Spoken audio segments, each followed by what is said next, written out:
There are three ways to fire a steam locomotive. They can burn wood, coal, or oil. However, they all need water. The heat from their firebox boils the water in their boiler, which creates steam.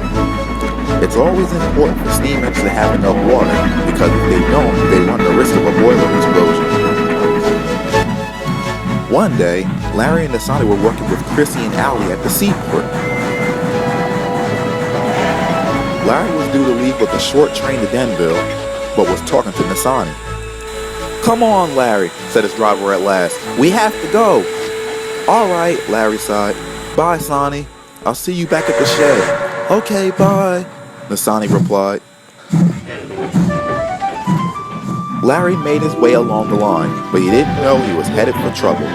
His fireman saw the water level was low in his boiler. Then when he looked at the water gauge of his tender, he was horrified. "Larry has almost no water in his boiler." "How is that possible?" Larry asked. "We should have had time to take on more water if you weren't chatting with a certain consolidation," replied his driver sternly. Larry said nothing as his crew brought him to a stop and amped down his fire. From the other direction, Danielle arrived, and after explaining what happened, Danielle helped Larry to the nearest water tower.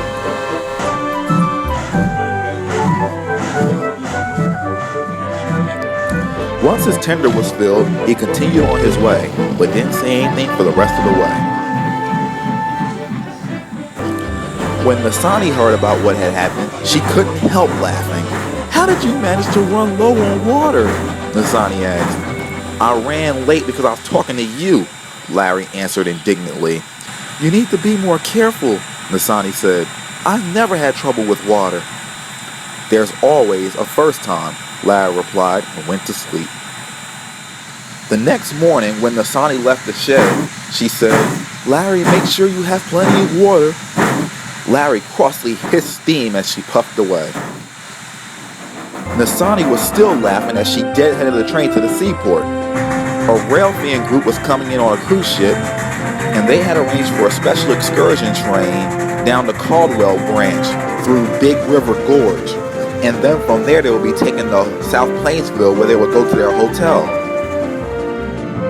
Nisani was very excited. When Nisani arrived at the seaport, the passengers quickly loaded and she steamed away.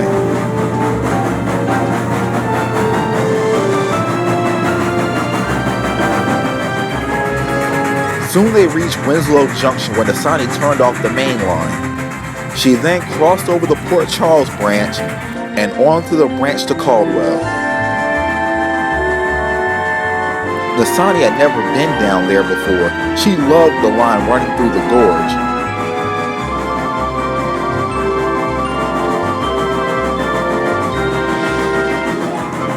When they arrived at Caldwell, there were two problems. Paul, who was assigned to work in Caldwell that day, came up to them. "The turntable is damaged, so you're going to have to run tender first to Winslow Junction. The water tower is also out of service, but you can get water from the old water car on that siding." "Yes, Paul," replied Nisani. "It's important you get water, or else we'll end up like Larry." Nisani laughed as she was uncoupled to get her tender filled. After an hour, Nisani departed down the Caldwell branch, tender first, pulling the train backwards.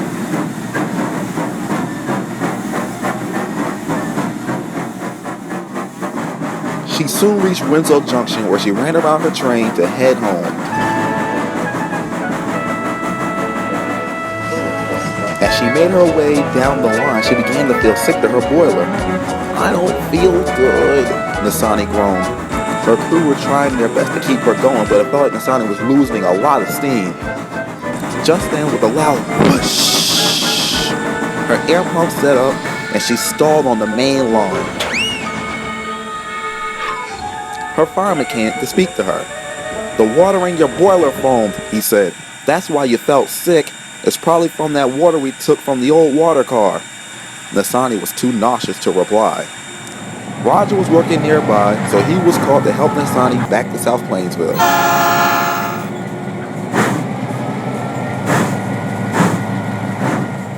Larry was in the shed when Nisani backed in. He had already heard about what had happened and planned on teasing her, but when he saw how sick she was, he couldn't. "Are you okay?" Larry asked. "Yes," replied Nisani. "I'm sorry I teased you yesterday. You were right. Water problems are no joke." "I accept your apology," Larry smiled. "And you'll be fine after tomorrow. They just have to drain the water out of your tender and boiler." It was after that day that Larry and Nisani made a promise to never tease each other about water ever again.